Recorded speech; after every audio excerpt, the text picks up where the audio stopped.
नमस्कार. मी सौ अनुज्ञा अनिल जोशी. ऐकूया कृष्ण विचार. लक्षात ठेवा, प्रत्येकाचा प्रश्न वेगळा, प्रत्येकाची व्यथा वेगळी, प्रत्येकाच्या मनातील भावही वेगळेच. पण अडीअडचणीच्या वेळी सगळ्यात मोठा आधार म्हणजे स्वतःवरचा विश्वास. तो नेहमी दृढ ठेवा. मग पहा, सगळं तुमच्या मनासारखं होईल. सतत भगवंताचे नामस्मरण करा. ऐकूया भगवद्गीतेतील पहिला अध्याय, याचे अनुपठन. ओम श्री परमात्मने नमः. श्रीमद्भगवद्गीता अथ प्रथमोऽध्यायः. धृतराष्ट्र उवाच. धर्मक्षेत्रे कुरुक्षेत्रे समवेतायुयुत्सवः. मामकाः पाण्डवाश्चैव किमकुर्वत सञ्जय. सञ्जय उवाच. दृष्ट्वा तु पाण्डवानीकौ व्यूढं दुर्योधनस्तदा आचार्यमुपसंगम्य राजा वचनमब्रवीत्. पश्यैतां पाण्डुपुत्राणामाचार्यमहतीं च मुं व्यूढां द्रुपदपुत्रेण तव शिष्येण धीमता.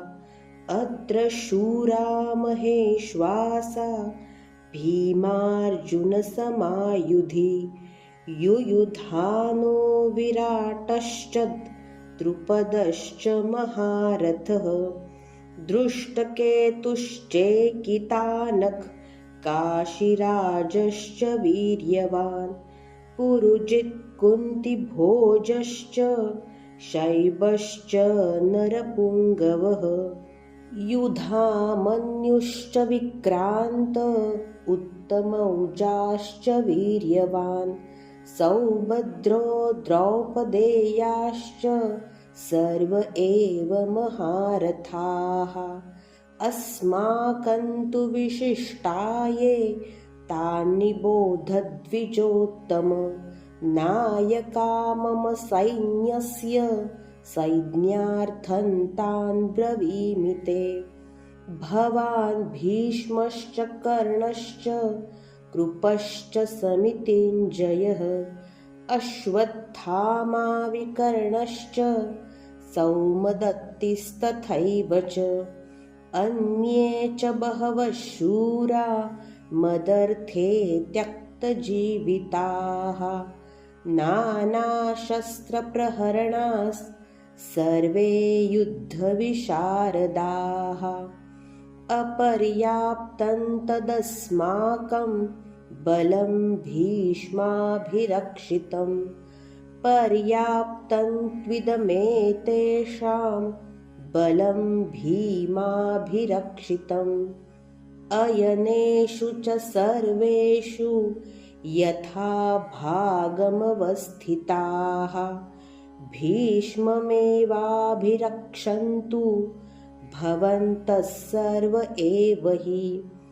तस्य सञ्जनयन् हर्षं कुरु वृद्धः पितामहः.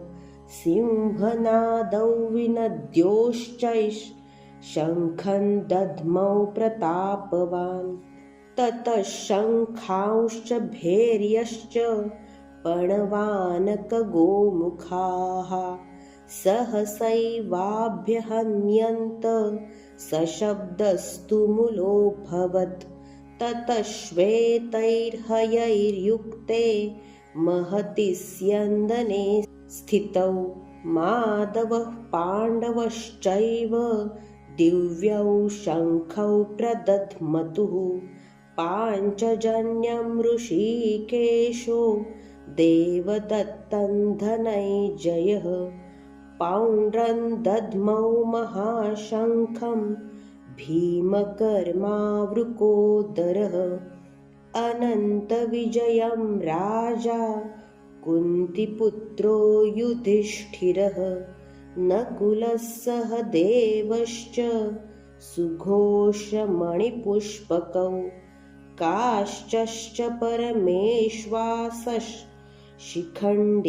च महारथः दृष्टद्युम्नो विराटश्च सात्यकिश्चापराजितः द्रुपदो द्रौपदेयाश्च सर्वशः पृथिवीपते सौभद्रश्च महाबाहुश्शङ्खान् दद्मुः पृथक् पृथक् सघोषोद्धार्तराष्ट्राणां हृदया निव्यदारयत् नभश्च पृथिवीं चैव तुमुलो व्यनुनादयन् अथ व्यवस्थिता दृष्ट्वा धार्तराष्ट्रान् कपिध्वजः प्रवृत्ते शस्त्रसम्पाते धनुरुद्यम्य पाण्डवः ऋषिकेशं तदा वाक्यमिदमाह महीपते अर्जुन उवाच सेनयोरुभयोर्मध्ये रथं स्थापय मेच्युत यावदेतान्निरीक्ष्येऽहै योद्धुकामानवस्थितान् कैर्मया सह योद्धव्यमस्मिन् रणसमुद्यमे योत्स्यमानानवेक्ष्येऽहै य एतेऽत्र समागताः धार्तराष्ट्रस्य दुर्बुद्धेर्युद्धे प्रियचिकीर्षवः सञ्जय उवाच एवमुक्तो ऋषिकेशो गुडाकेशेन भारत सेनयोरुभयोर्मध्ये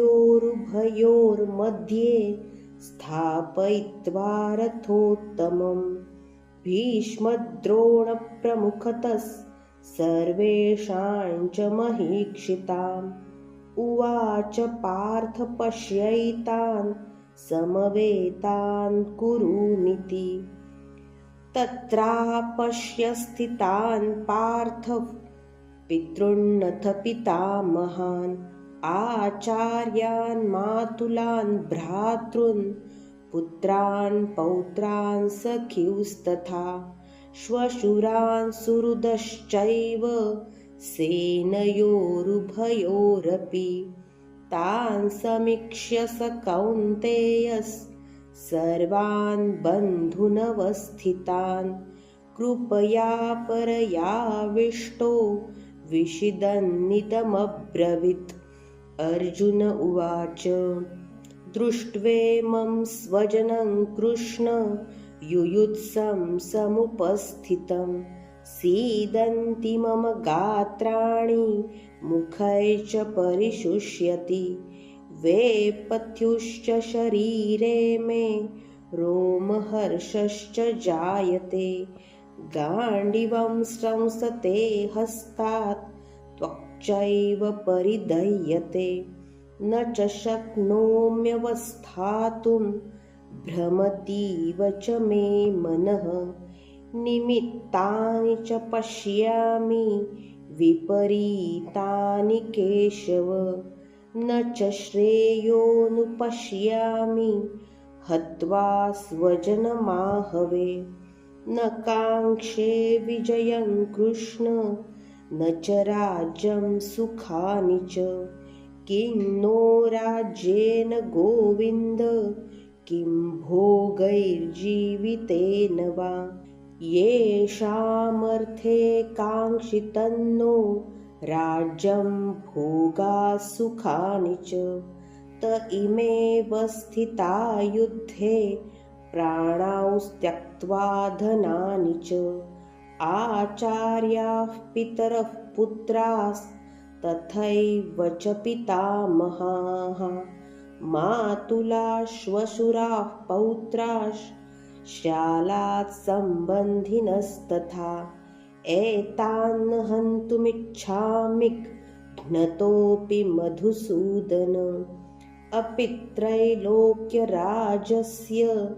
हेतोः किं नु मही कृते निहत्य धार्तराष्ट्रान्नः का प्रीति स्याज्जनार्दन पापमेवाश्रयेदस्मान् हत्वैतानाततायिनः तस्मान्नार्हा वयं हन्तुं धार्तराष्ट्रान् स्वबान्धवान् स्वजनं हि कथं हत्वा सुखिनः स्याम माधव।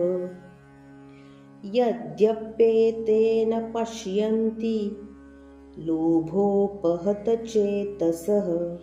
कुलक्षयकृतं दोषं प्रपश्यद्भिर्जनार्दन कुलक्षये प्रणश्यन्ति कुलधर्मात् सनातनाः धर्मे नष्टे कुलं कृत्स्नमधर्मोऽभिभवत्युत अधर्माभिभवात् कृष्ण प्रद्युषन्ति कुलस्त्रियः स्त्रीषु दुष्टासु वार्ष्णेय जायते वर्णसङ्करः सङ्करो नरकायैव कुलघ्नानां कुलस्य च पतन्ति पितरो ह्येषां लुप्तपिण्डोदकक्रियाः दोषैरेतैः कुलघ्नानां वर्णसङ्करकारकैः उत्सादन्ते जातिधर्माक् कुलधर्माश्च शाश्वताः उत्सन्नकुलधर्माणां मनुष्याणां जनार्दन नरके नियतौ वासो भवतीत्यनुशुश्रुम अहो बत महत्पापं कर्तुव्यवसिता वयं यद्राज्यसुखलोभेन हन्तुं स्वजनमुद्यताः यदिमामप्रतीकारमशस्त्रं शस्त्रपाणयः धार्तराष्ट्रारणे हन्युस्तन्मे क्षेमतरं भवेत्। सञ्जय उवाच एवमुक्त्वार्जुनः सङ्ख्ये रथोपस्थ उपाविशत् विसृज्य सशरैः चापं शोकसंविघ्नमानसः। ॐ तत्सदिति श्रीमद्भगवद्गीतासु उपनिषत्सु ब्रह्मविद्यायां योगशास्त्रे श्रीकृष्णार्जुनसंवादे अर्जुनविषादयोगो नाम प्रथमोऽध्यायः। ओम श्रीकृष्णार्पणमस्तु। अशीच भगवंताची अखंड सेवा करूया। रामकृष्ण हरी।